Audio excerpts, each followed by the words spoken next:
Hello everyone, my name is KelSounds, and today I want to show you guys my process for creating the Ableton Rack in the intro. Actually, before we dive into the rack itself, I want to show you guys the sound design session for the samples.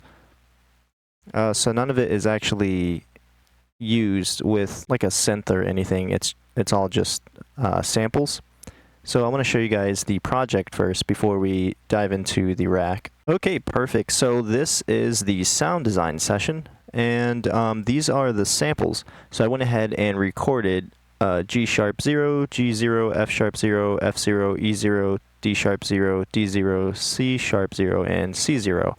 And I put all of those samples inside of a Ableton Rack, inside of Sampler. But let me go ahead and show you guys the phase plant preset that I used to create these samples.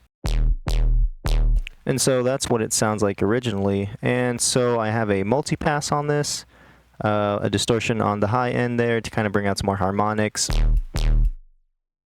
And then I have a shaper to saturate it. Oh, I guess I should cover first what's in here inside of the generator section first. But I basically have 3 analog sawtooth wave generators, and then I have a triangle wave for the sub. So this first generator group is sending into lane 1.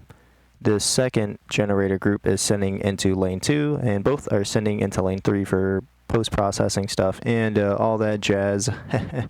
But anyways, each analog sawtooth wave is slightly detuned from each other. So the first one is at 12, the second one is at 12.05, and the third one is at 11.93. So they're just slightly detuned.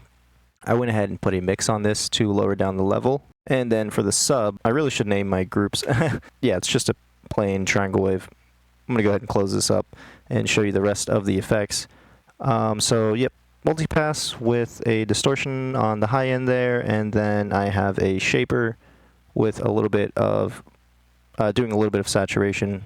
Then I have a snap heap, and inside of here, oh my, I have like 1, 2, 3, 4 filter tables, and they're all comb filter tables. Just the first preset that opens up with filter table. Of course, you can always go ahead and load in your own wave tables in here, but I just like using that first one. So I have those filter tables, each one moving or the cutoff at a slightly different position.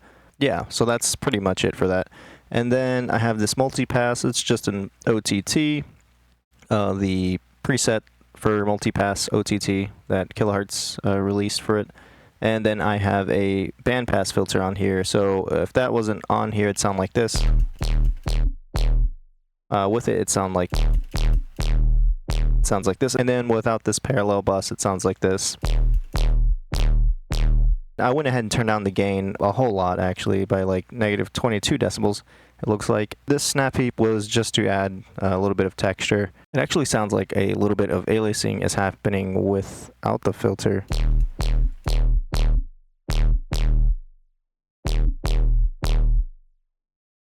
But yeah, that's pretty much what's inside of this snap heap. I don't even know what's in here. Oh, a convolver? I think that was just to add more room to the sound, to make it sound a little bit bigger. But yeah, I'm going to go ahead and get rid of that since I didn't really use it. And then I have a slice EQ doing a cut at around probably like 150 hertz. Then I had a multipass on this, but that was just my default setup for opening phase plant. I just went ahead and decided I was going to cut it with a slice EQ instead. And then for the subgroup, I added a filter, cutoff set to 120 hertz. And then I set the gain to -1 decibels. And I pretty much just did the majority of the sound through post-processing. So I have a shaper on here, saturate the sound even more. As you can see, the drive's turned up all the way, and the mix is at 50%. Then, of course, I have to lower it down. So I added a gain snap-in, set it to -5 decibels or around there. Added a multipass OTT. Added another slice EQ, did some more mixing in there, a frequency shifter to kind of do a pitch down effect whenever the first note hits. That's inside of this curve modulator. Then I added a clipper and clipped the sound. Added a gain for the overall volume of the sound, which is this modulator right here on the bottom.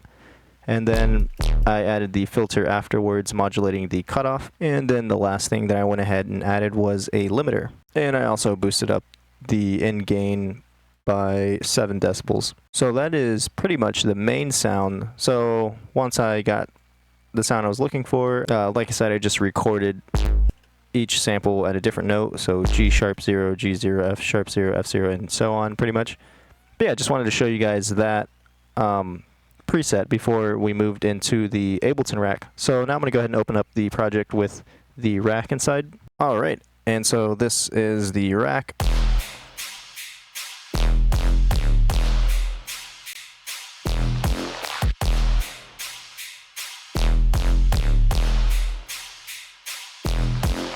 And the funny thing about this is that it's not even sidechained. There's no sort of sidechaining happening with the kick and the bass. Oh yeah, and I thought it kind of sounded like Humble from the Skrillex remix, so I just made that melody with it. And I have 4 knobs on the Ableton Rack here. So I have a filter, which is just a plain auto filter. Then I have a room off and on, which I'll get into in a minute. And then I have a sweep effects. I'm going to go ahead and just delete these automations really quickly. So yeah, I have a sweep effects and then a reverb. So yeah, before we get into what's happening with each knob, I want to show you guys the samples. And so I used a sampler, and I pretty much just set the volume to 0 decibels and turned off the filter, and then set each sample to the right root note. So for G sharp 0, I just went ahead, let's see, I think the default's C3, so yeah, just set it to G. Oh, I can't even type it in. Yeah, just set it to the right root note. And so that's pretty much what I did for each sampler. And for each sample, looks like for note F0, I had to move the warp a little bit. But yeah, that's pretty much what's happening for the majority of pretty much all the samples here. And so yeah, now we can dive into the FX. All of this is like a group within a group. So once I got the samples, I went ahead and grouped that and started putting effects into that. And a lot of the effects here I did parallel processing effects. Just because I like it better that way. So yeah, let's just go over each effect. So obviously the first one is a filter effect, which is just auto filter automating the frequency.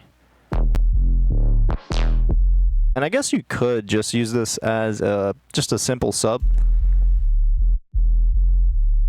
I mean, of course it wouldn't sustain, but maybe like some one-shots or something. It's got a bit of a gritty, like, bass to it. Just because there's already a little bit, or not really a little bit, but there was already a lot of distortion on the samples. So I guess it could be good for, like, just a sub. This room off and on just kind of adds, I mean, it's just a reverb. And I turned down the size and the decay.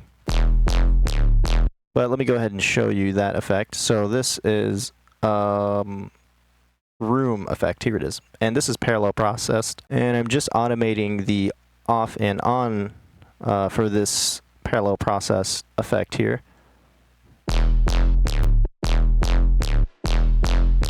And so pretty much what's in here for the room effect. So I have the original signal inside, and then I have the signal with effects. So to create this room effect, I have a chorus ensemble set to 50%, and then for the reverb, I have the decay down, and I set the size down a bit, and I set the dry wet to 100%.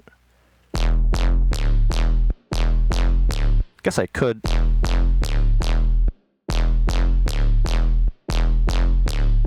Or, no, that sounds good at 50%, or even without it.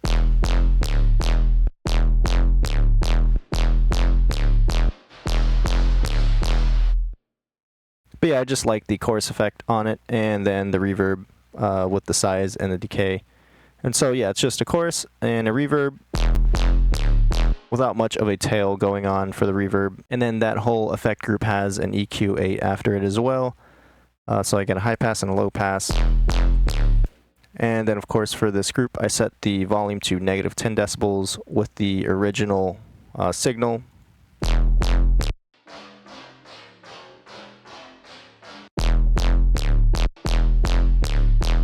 Sweet, and that is the room off and on effect. And the next effect here is the sweep. So you can do it going up or going down.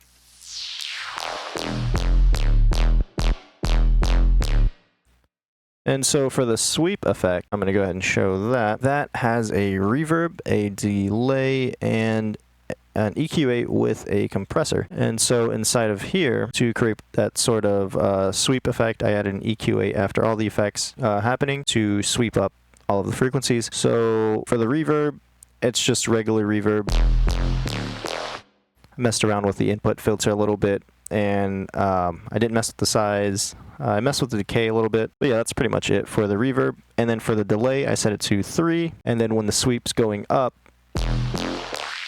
the dry wet goes to 50%.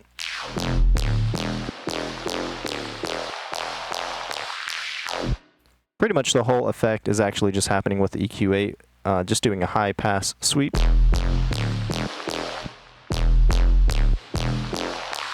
And then this compressor here, it's compressing the signal by quite a bit, just to kind of balance out the effect. I went ahead and compressed it a whole lot, and then I also automated the dry wet. So when the sweep is all the way to the right, the compressor is at 100%, and then as it's slowly going down, it goes back to 0%. Just because those more resonant frequencies can be a bit louder. So that was my way of making them a bit quieter. But yeah, that's pretty much all that's happening inside of the sweep effects. And then for the reverb, it's just a simple reverb effect. And I'm just automating the dry and wet, or modulating the dry and wet. So nothing too special happening there. And then there is one more group here. It's just called mixing, and I just wanted to mix the sound a little bit, so I did some EQing, and then I did a utility and set the bass mono to 120 hertz. All the frequencies from 120 hertz and down are set in mono, and that's pretty much it. That is our effects rack, and that's what each knob is doing. So yeah. Thought it'd be kind of cool to show you the process of how this effect or this bass was made. And so the samples that I recorded, these are the only notes that will be played because I have it set from G sharp 0 all the way down to C0. So anything above or below that will not play. So it's just those notes. But yeah, that's pretty much all I wanted to show you guys. I hope you guys enjoyed, and before I end the video, this rack will be available for free, so if you want to go ahead and download that and check it out, you can. It's just going to be on my website, and I'll leave the link down below. So yeah, if you want to check that out, you can. Yeah, I hope you guys have a great day, and I will see you in the next one. Adios.